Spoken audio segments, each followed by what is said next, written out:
Airial, if I could marry her brain, it would be amazing. If you need anything technical. She is down to earth. She's fun. She's very easy to network with. Anything systems oriented. Just anything web dev techie that I don't understand, Airial has swooped in and fixed. And she's my accountability bulldog. She is a queen. Anything infrastructure related. She is helpful, and she helps guide and answer all your questions that you have about growing your business and networking and getting started. She gives me life. She just gives me life. Airial Re'nal is your girl. Welcome to the TrepTECH Podcast with your host, Airial Re'nal. I just want to marry her brain. She's a genius. Hey, and welcome to the TrepTECH Podcast, home of the glorious Airial Re'nal and her humble servant, Scott Doucet. What's up, everybody? Airial, how you doing? Woo woo! Hello. Scott, is your tongue tied today? A little bit, but we'll get through it. I know you have some deep stuff you want to talk about that you're excited to talk about, or you're wanting to talk about. I don't know how excited, so let's go ahead and talk about it. Well, I'm not excited. This is one of those moments, like I'm a private person and I don't mind peeling the curtain back a little bit, but I like to be in control of how much people see of my life. Right. And it's not that I want to put together like this big highlight reel of, social media wonderful and set false expectations. It's just that everyone's got problems and no one wants to hear anyone else bitch. At the end of the day, no one wants to hear about your problems. No one cares. And so I try not to put too much of my stuff out there into the world. Let me intersect right there. Yeah. I think it depends on how you word it and how you present it. Because TrepTECH's big thing is transparency. Mm-hmm. So my thing is, be real, talk about the ups as well as the downs, because a lot of people don't talk about the downs, and be like deep into it, because that's what we're missing out there in the marketplace and with other coaches and business development programs and stuff like that. It seems like everybody just woke up and arrived one day. They may touch on a problem that they had, but it's like, okay, they still don't understand, so why should I listen to them? But we don't want to have a pity party. Got it. Yeah. So maybe share the experience and then tell your learning points from it. Well, I think the main reason I'm conscious is because, again, I'm a huge fan of curating my content. So, I'm not going to go and cry woe is me about my business stuff on my personal Facebook profile, because I've noticed that the people closest to me are the ones who really want to see me fail. So I'm not going to go there and do that. I'm not going to go there and talk where my family is going to see it. Not my immediate family, but my extended family, because they've been rooting for me to fail from the start. Or, some of my friends who, back in high school, we were tight, and then I grew as a person, and now I'm that douchebag who never comes around anymore.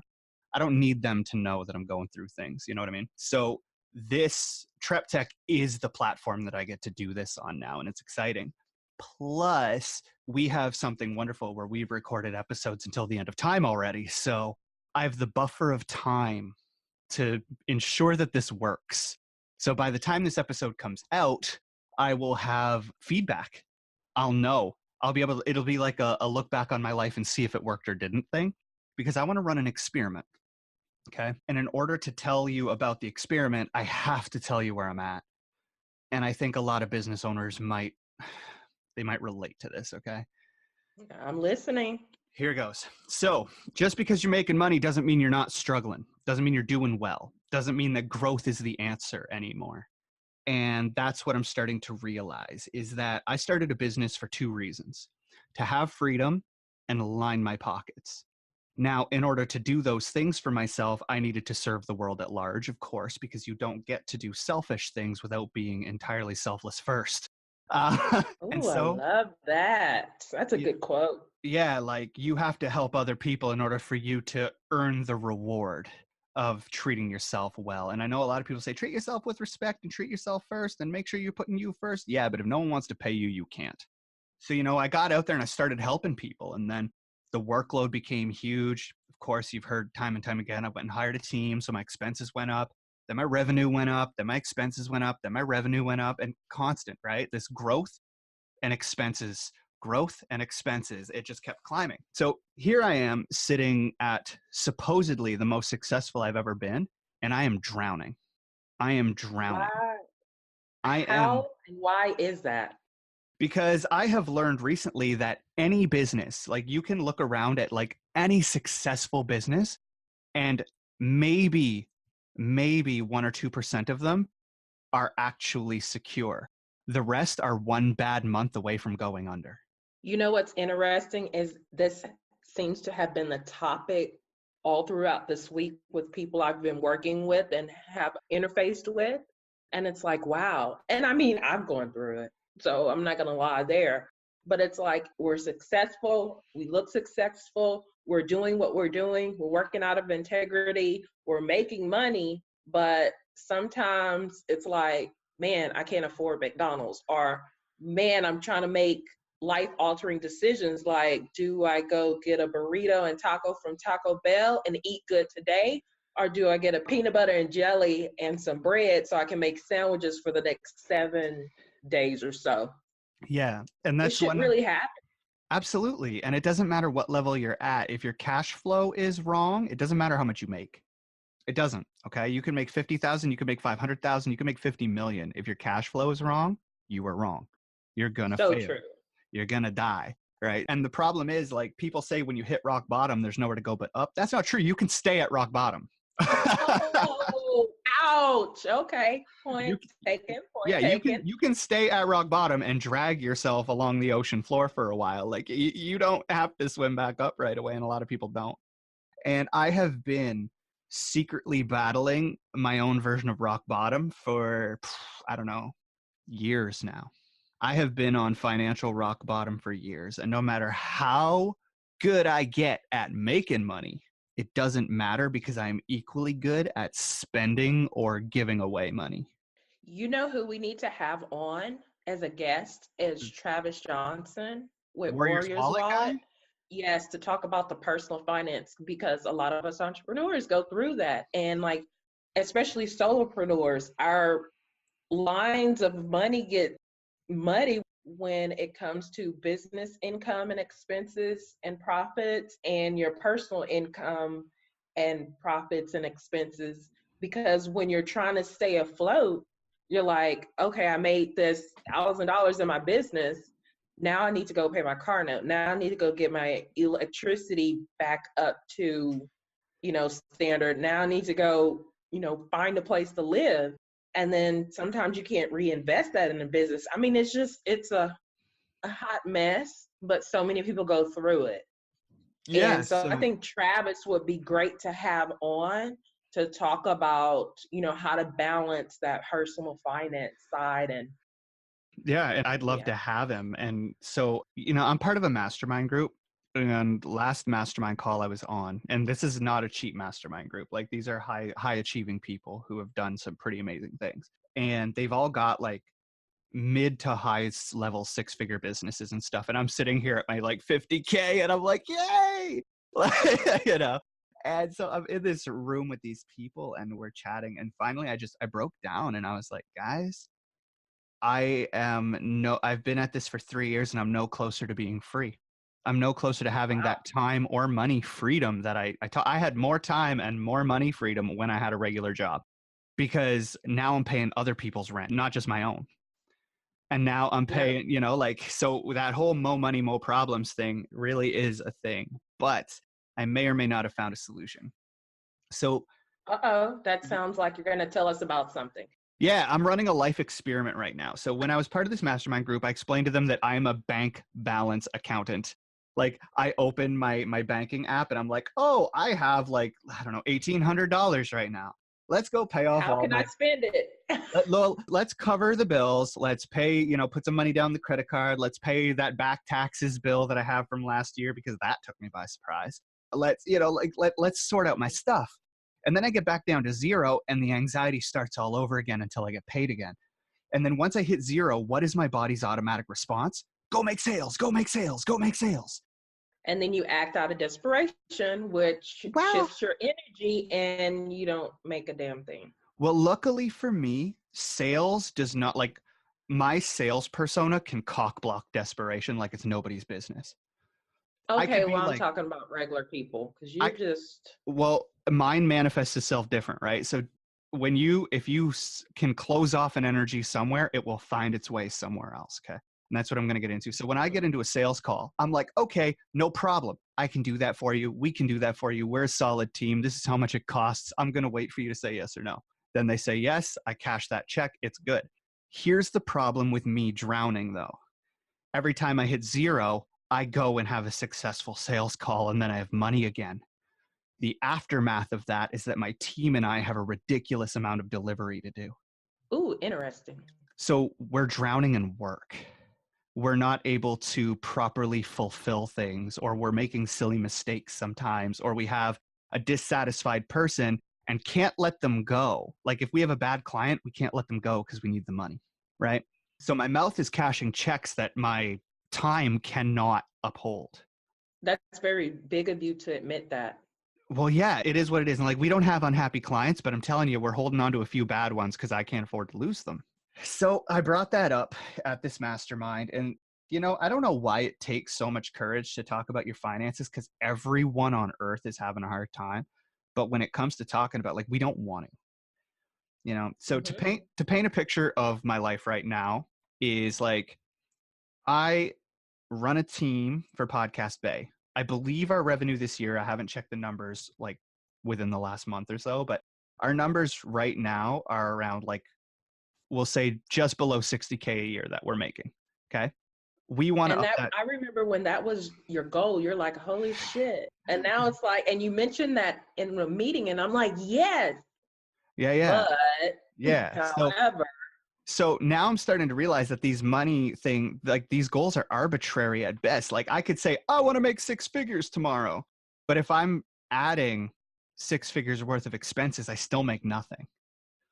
So it's more about, first of all, finding the business size that works for you and living there comfortably and enjoying it.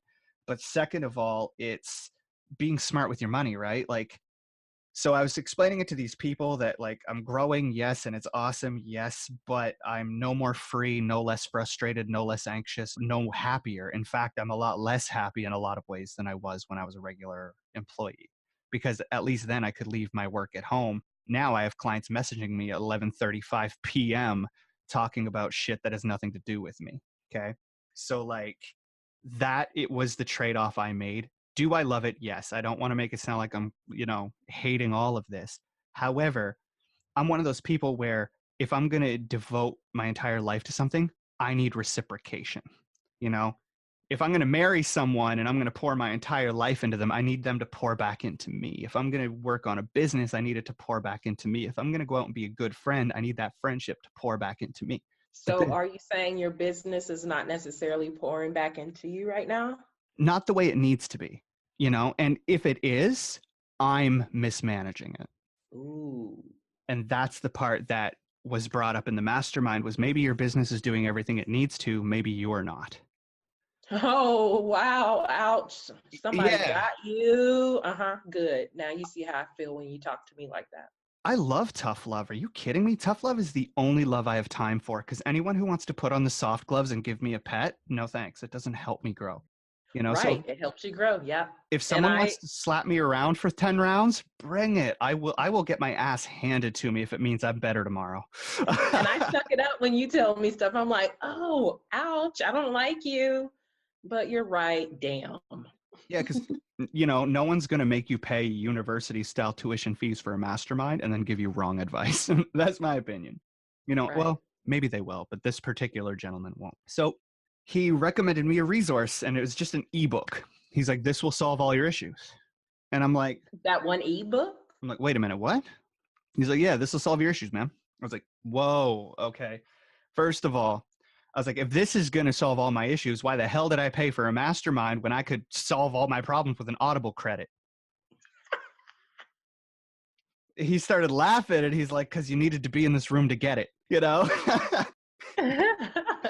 And the funny part is that if this solves my problem, that mastermind is 120% worth it. Like, okay, I want to know what this book is. It's called Profit First. Oh my God. Wait a minute. Stop. Hold it. Because this is a sign. This is a sign. Because a client I just started working with, he was telling me about how he was looking into Profit First and about having like different bank accounts and stuff. He gave me a quick synopsis. Yeah. And I was like, okay, I keep hearing about this Profit First. So maybe I need to look into it. And based on the synopsis that this client told me, I was like, yeah, I really need to look at it. And now you're mentioning it? Oh, yeah. That's a sign. Bing, bing, bing. I looked into it. I downloaded it. I listened to it. I'm on my second listen through now. Okay. Just because my first time listening to anything, I'm like, what is this about? My second time, I go and do the thing, you know? So I did it with all of my business books. That's why we are where we are. However, extreme growth only works if you know how to handle it. And apparently I don't. Okay. So the idea here is that what we do as entrepreneurs, as just anyone, period, for the rest of time, if you work a Joe job or not, but it's especially fundamental for entrepreneurs to get this. We do the growth, the sales, the expenses, and whatever's left is profit, and there's never anything left. Yeah. Which means we're always investing back in our business out of pocket. We're always like doing without food so we can buy that new software or get that new coaching program or do that thing. You know, we're leaving a bill unpaid so that we can build that sales funnel or pay that employee or whatever, you know? Ooh, you're telling my life. So I'm going to give you an example of what my life looks like. Then I'm going to explain Profit First. And then I'm going to come back for a check-in when we promote this episode in the future and tell you how it's going. You know, maybe we could do it live on the page or something. So that would be fun. But so my life right now is I run a team of 4 people, including myself. Airial's one of them. She handles a la carte tech. Any tech stuff I need, she's there. And she's also planning to take over some of my client to team behind the scenes working. So like answering emails and doing that kind of thing. Basically, she's my first mate for Podcast Bay. Some people would say she's an assistant. I like first mate better. It sounds so much. No, I'm not an assistant because I'm not, because you can't tell me what to do. Well, that's just it. Like you've got your own thing and you know what you're doing. So it's basically, I just go, hey, can you facilitate this need? It's pretty much operations management. Yeah. With a specialization in technology. That's just it. And so like, even though you're going to be going into my systems and helping my clients get their stuff in order and helping my team get their stuff in order, your real job is to figure out how it runs so that you can automate it so that no one has to do it, which is the best part, right? Then I've got Jacqueline, who is my show notes writer. She helps with emails sometimes, or well, every week she helps with emails. And she wants to get into doing a direct mail service for us. So she wants to write a newsletter for us that people pay for Podcast Bay. Wait a minute. I was thinking about doing direct mail for TrepTECH. Yeah, it's a good system. It works. So should we do it separately or should we combine that? Separately always. Podcast Bay is podcast only. I can do a segment for TrepTECH that's podcast related, but I would rather TrepTECH be all business. And if people need podcasting, they go to Podcast Bay. You know, fine. I don't like blurring lines. It gets confusing, and confused minds don't buy. That's true. That's so true. You know, so I have this team, and then I have Jesse, and Jesse's expensive. Okay. Like Jesse's my producer and he costs me an arm and a leg every month. Like I pay Jesse more than I pay myself. And I had a client ask me, why the fuck is that kid so expensive? And there's a reason. He's worth it. There's a reason for that. 1, everything he touches sounds amazing. But 2, if I get in touch with him at 11:30 p.m. because some client has an emergency, he's there. If I need him to work a weekend, he's there. If I go on holiday for a month, he's there doing the entire business on the back end. Like this kid's expensive because I can count on him no matter what. Right. And if he does slip up somewhere, he puts his head down, he apologizes and he fixes it. You know, there's no ego. There's not like, so he's expensive. And then I got softwares to pay for. So I pay for Aweber, which is an email software, the Adobe Suite, which is multimedia. I pay for Libsyn. I pay for storage for like Google Drive and Dropbox and all that shit. So that's, I think, the business overhead aside from the team. I feel like I'm missing something, but I will, if it pops into my head, I'll remember it. So then on top of that, like we bought our house outright, so we don't have a mortgage.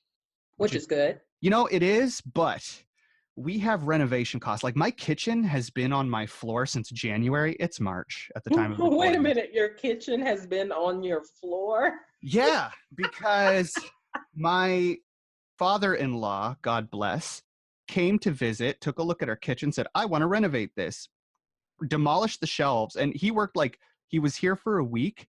And I swear, he worked into the night, 3-4 in the morning for a week straight, tore down our cabinetry, put in some outlets, drywalled, did all kinds of cool stuff. And I'm not complaining. But then he left. I run a business. Tor's a full-time mom. We're not contractors. So our kitchen has been on our floor for 3 months because we have no cabinetry, right? We're trying to mud and prime and sand and paint and hang shelves and all that with a screaming, constipated baby who doesn't sleep. Oh my. And hours upon hours upon hours of client delivery that I have to do. All right. So we don't have a mortgage. However, and this is glorious entrepreneurial life, by the way, guys. So we don't have a mortgage, yes, but thousands of dollars in renovations and, elbow grease to do it ourselves. Mm-hmm. So we have heat. It's an old house. It was built in 1927, pre-war, almost pre-First World War. So this thing it costs me an arm and a leg to heat. The wiring was all done by the guy who owned it last, so it's all wrong. So power costs a fortune. And then I own a 2010 Chrysler 300.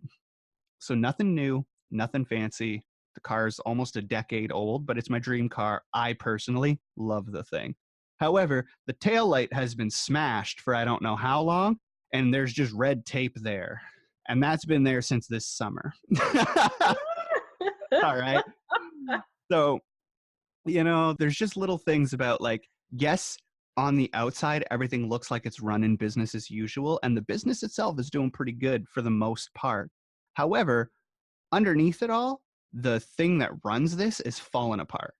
Okay, the house is falling apart. The car is falling apart. I'm falling apart.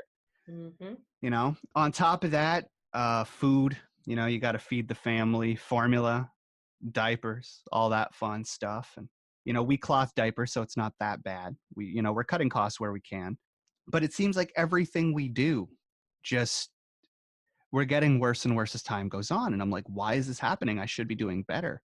And it's because last month, for instance, I had to pay Jesse, so I didn't pay my phone bill. This month, I paid my phone bill. So now I'm looking at some of my softwares, their licenses are hey, you have to pay or you lose your license on this day and this day. And I'm like, that's okay. It's change. I've got stuff coming in. I've got new sales to make. I've got, there's stuff coming in. So I'm never really worried about it. But I finally hit my enough is enough point. I'm 30. I'm about to turn 31. And I would love by 35 to not have to worry about a fucking thing anymore. And I know it's possible. So they gave me profit first and I listened to it. And the whole idea is that you set up a few bank accounts. I think it's 5. And one of them is a profit account, which you put in first.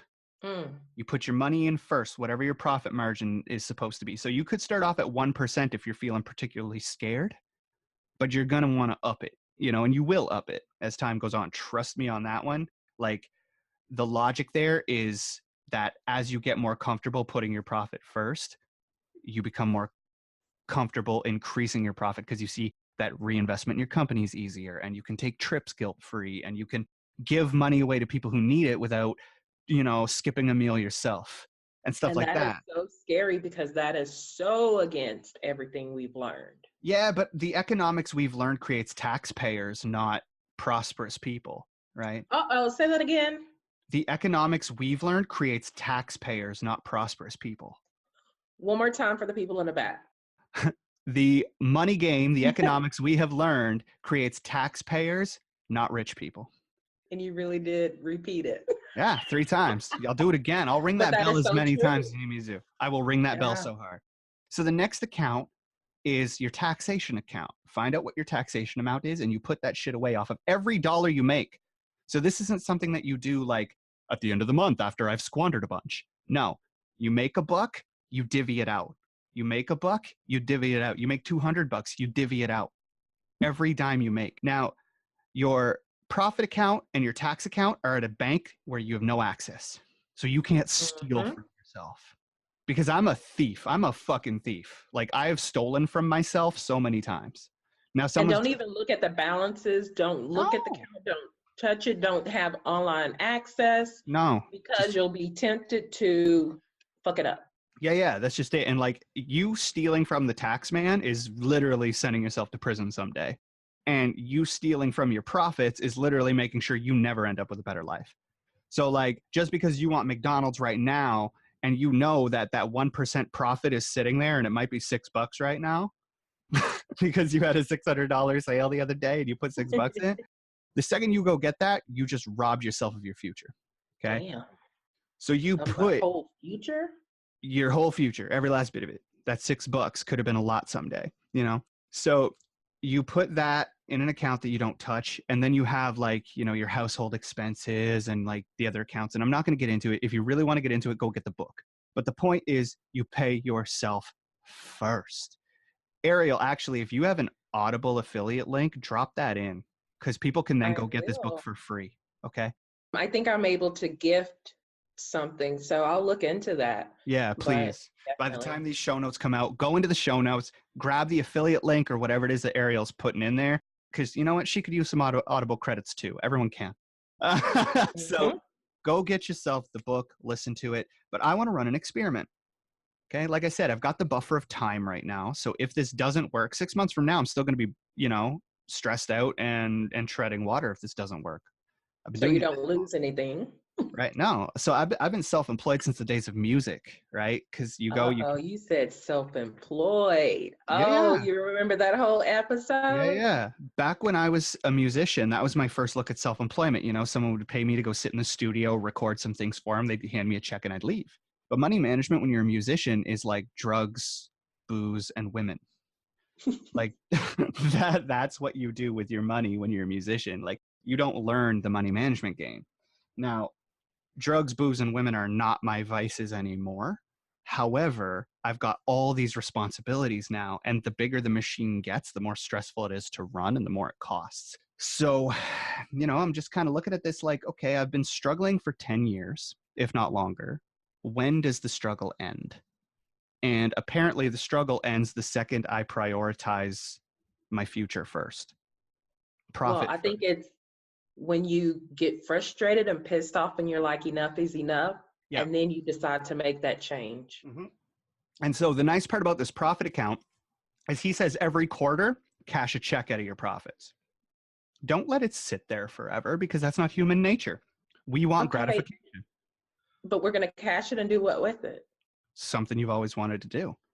I love it. So the reward system is set up too. Yeah, something, if you want to take a trip, or if you want to make that big investment in your business, or if you want to, like, what do companies use profit for?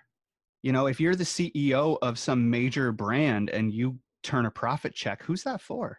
You know, that's for you. That's for your employees to treat them with cool shit. That's for, you know, if you want to go throw a yacht party, you go and you invite all your friends onto your yacht.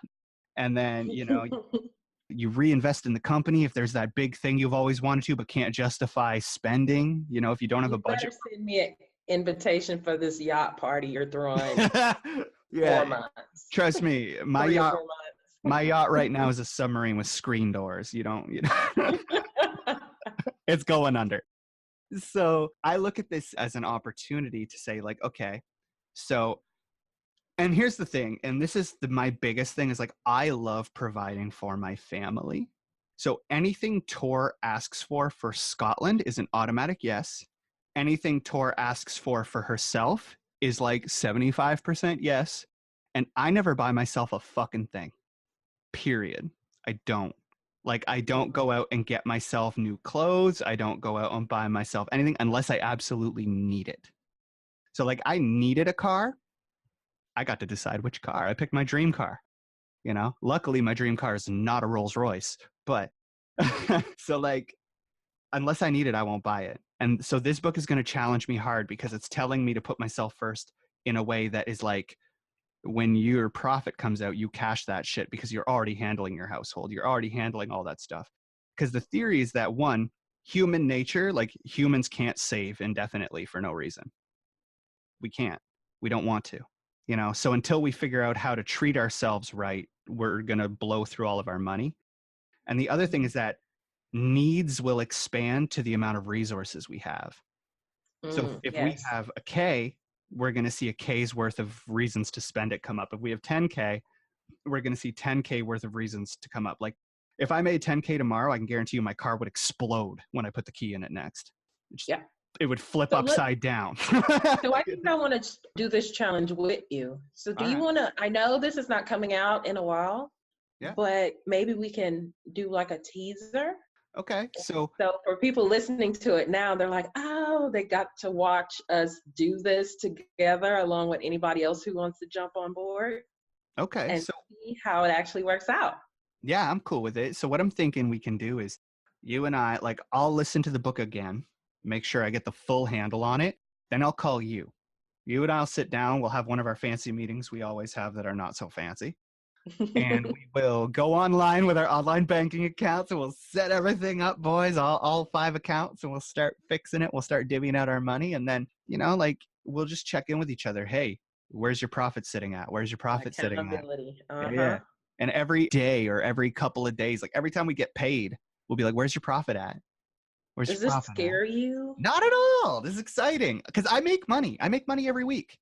It's exciting to me, but it's scary too. I don't know why it's scary. I need to check my money mindset. Yeah, it's going to challenge me because it's telling me like I actually have to address some self-worth issues that I have. Oh, that's probably, that's probably what has me. Because like I don't have like, I have scarcity mindset and I have self-worth mindset. Like I have this is awful. I once burst into tears because Tor bought me a pair of jeans. Okay. Because I felt like someone hands me a check for, you know, Christmas or something, and I feel guilty cashing it. Or like, so I have self-worth issues where I feel like I'm not worth money or gifts or any of that stuff. Like you PayPal'd me $50 once, and like I wanted to immediately send it back. Well, I was paying you back, and then I always give a little bit more when I borrow money from somebody. So yeah. And like the only thing that stopped me from sending it back immediately was saying like, nah, man, if you keep cock blocking money, money's not going to come to you. You have to accept this graciously. And so like I was about to send you more. Yeah, I would have sent it back immediately. Trust me. And that's like, and let's face it, guys, that's over $50.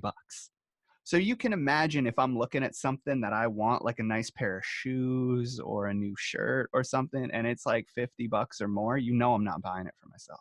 Okay. So I know how another way we can establish accountability between each other. Since you're like so fire at sales, you'll push me to do selling and to, you know, check on my sales, like, did you sell something, that kind of thing, because that's where I get hang-ups at. Yeah. And then I'll help you with the mindset part, which, you know, reflects the self-worth and stuff. Like, Scott, what do you want to do? What do you really want? And let's budget for that. In my head, I'm a bougie bitch, okay? But in reality, I am homeless. And so I would love to become the person that I am in my head. And that's going to, you know, and this is the vehicle. Right? Because why won't I go out and buy things? We never have enough. But we never have enough because I never prioritize us. We would have enough if I made us first priority. And that reminds me, somebody said, and I can't remember, you have to give money a plan. You got to tell it where to go so it knows where to go. So let this be a reminder to anyone out there right now who is struggling. You can have a house you own free and clear, driving a secondhand car you own free and clear, and you will still struggle with money if you don't sort your shit out. You own your car outright? I own my life, but it doesn't. Wow, that is amazing. So it's just the dynamics. You have a house that's completely paid for, and you have a car that's completely paid for. The two major expenses that almost everybody has. My house cost me $12,000. Okay, it's a shack. Mm-hmm. It's a shack. It's falling down. But if I needed to do that for my own peace of mind, Airial, because I was living in a place where I was paying $1,000 a month in rent. Right. And every once in a while we'd have a bad month. And I would have to like piggyback rent checks on a good month every now and then. And when Scotland came into the picture, I was like, I can't. So Tor and I had a nest egg and we sunk it into like a house, and it's a 3-bedroom, but like the walls are peeling off. And the floors, like we have a half pipe in the living room. Like you could surf in our living room. It's a bowl, because the floors are caving in. We have an oil furnace that, costs us a fortune in the winter. So like there's little things that we want to do, but we bought it so that we'd feel secure. Smart move on the net worth front, because it's appraised at 38.8. Nice. We bought it for 12. So the second we bought this place, our net worth shot up, So banks suddenly were like, hey, nice to meet you. But the issue I have with that is that, just because our net worth is up doesn't mean life is any easier. And just because the car's paid for, like I could go out. I remember the day my car became worth more if I sold it. Like, when you get toward the end of your payments and you're like, man, I could go sell my car right now and profit. I could pay off my loan if I sold it right now. I remember that day. And that was a good day. Because that was the day I realized like I'm no longer pumping cash after cash after cash after cash to a depreciating asset, something that's not going to be worth the same thing next month as it is this month. And yet it's still costing me the same. So I think everyone should buy used cars. I really do when you're first starting out. So for me, it was a security thing. But again, that security came out of scarcity. And just because we own the things like those 2 big expenses, first of all, we own them very sub-level to everyone else. Everyone else is chasing fancy, so they're paying 100 times what we are. Yeah.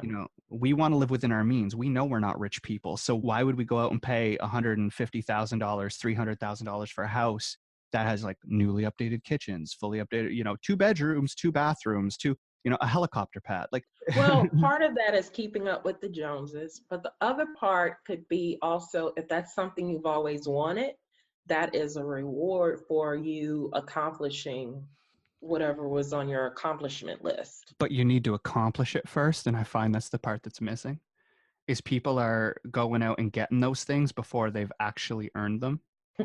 The second it's a possibility, they go get it. That's it. Mm-hmm.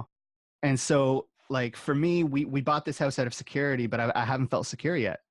And I'm realizing that it's the money that needs to be managed. We might have things, but I still got to fuel that car. Right now, my car's worth more to me if I sold it for gas money. If I blow a tire, can I afford to fix it next week? And if I afford to fix it next week, can I pay Jacqueline? And if I pay Jacqueline... I'm not laughing at your situation. I'm just laughing. Please laugh at my situation. You know how ironic it is? Because that's the shit we have to make decisions on. Yeah. Do you know how ironic it is to start a business, to be financially free and time free and work until 3 a.m. every night for no money? If somebody's listening to this and they're not an entrepreneur, they're thinking about it, they're just going to throw in the towel like, fuck this shit. Do it right. Do it right. Yes, profit from day one. Learn from our mistakes. Yeah. And just know that this is not a game. This is some serious shit. It's not for the faint of heart. And also know that just like, first of all, statistic in the book is that 8 out of 10 businesses fail. And the 8 out of 10 businesses that fail are the lucky ones, because the other 2 businesses are literally accumulating so much debt they can't get out of it. Oh, shit. I don't like those statistics. They're awful statistics. However, you can profit from day one. And everyone's like, what? And it's seriously like, yeah, just put profit away first. There you go. You've profited from day one if you put profit away first. You make that sound so easy. And it is easy. It's a continuous practice that most people are going to turn back on. Like, only the people who are dead serious about turning their life around and are so fed, quitting smoking. The only time you do it is when you're dead serious and you're fed up. Yeah, honestly, I quit smoking because Tor wouldn't date a smoker. That's why I quit smoking. I saw a chance for my life to be better if I quit. So I quit, right? Like I'm motivated by what can my life be if I make this change. Right. I love that. I got to remember that when I'm making decisions. Yeah. Some people only change if they have like a big health scare. Like your life could be shit if you don't change. Mine is, what could my life be if I do change? Right. So one of the things that I want to do with this is I want to put profit first and I want to stick to it so that when this episode comes out, you and I can go on Facebook Live and talk about what happened. And now that I have a partner in crime, it's kind of like having a gym buddy. We can do this together. And we can become those. It's like, oh, we can skip a day. Yeah, no, like I want to fly to you a couple of times a year. I want you to be able to fly to me a couple of times a year. Yes. I want to be able to go do an event in Toronto. I want to be able to take my family to Malta. Tor and I were supposed to get married in Malta. Instead, we got married in a courtroom in our town because we could afford that. Like, you know, we've been making sacrifices long enough. You know what, Scott? One of the things is that you need to tell me what your dreams are. Because what if I come across an opportunity and I throw it away because it's not in my, you know, things, or I've experienced it before. But if I know what you want and an opportunity comes, I can help you get there. I mean, we can hold each other accountable. We can remind each other of those goals, all of that stuff. So yeah, we really need to share that with each other. Yeah. So I think we're going to call this, since you're a military lady and you're an operations goddess here, we're going to call this Operation Profit First. Love it. We're going to give people a sneak peek. I'm okay to open up as much as people need me to open up for this. I'm tempted to actually jump this episode in the queue. I was about to say, we need to put this episode up there. And we're going to Operation Profit First this bitch and see where we're at this time next year, or even this time next month, because supposedly you start feeling better like instantaneously. Wow. And then get Travis on as well. Yep. Along the journey. So this can be a whole challenge thing, and people can jump on with us, or they can jump on after, you know, we finish our case study or whatever. That I love it. I love it. I love it. So yes, let's jump this up in the queue. Yeah, because I'm honestly, like they say, like the stress doesn't go away until you get your money right. And you can make all the sales in the world. And again, like you'll end up in the situation I am, where we've sold so much now that I actually we finished March and I threw my hands up in the air and like prayed thank you, because 2 clients left us and we finished a freelance contract. Like I was happy clients left. Let's not, and that's a good feeling when you're able to do that and not freak out. Well, I'm not freaking out because better things are on the horizon, but I don't have an immediate replacement. It's that I no longer have to work to 3 a.m. So let's not keep other people out of the opportunity. Let them listen to this so they can make a decision, an informed decision to participate in Operation Profit First. Absolutely. And you can follow along on the Facebook page, because I think that's the best place to do it. What do you think, Airial? Yes, that's going to be fun. Cool. So you can follow along on the Facebook page, and don't forget to drop into the show notes and pick up your free copy on Audible if you haven't used your free credit. Profit First. Go get that shit, you know, and we'll let you know how it's going on our end. Airial, do you have anything you want to say before we wrap this up? I'm just so excited. Thank you so much, Scott, for talking about this. Thank you for opening up, because it takes courage to open up like that. And I know it's a big deal for you as well, especially because you're a very private person. But I'm excited to see how things turn out. Yeah, I deserve some blue suede shoes. That's all I'm saying. You do. So with that, I'm going to moonwalk on out of here and wish you guys all a wonderful day. And remember, you know, put yourself first, profit first, then pay the tax man, then take care of paying the bills. Because you know what? The power company and the Visa company and all these other companies are doing just fine without you anyway. So you might as well pay yourself first. Love ya.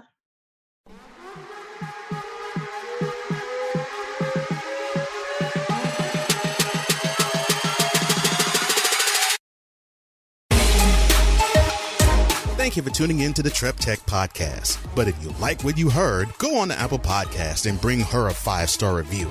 And also, if you want to check out her service while she transforms mindsets, navigating entrepreneurship, leveraging technology, building relationships while bridging the gap in your business, check out TrepTECHacademy.com. That's TrepTECHacademy.com.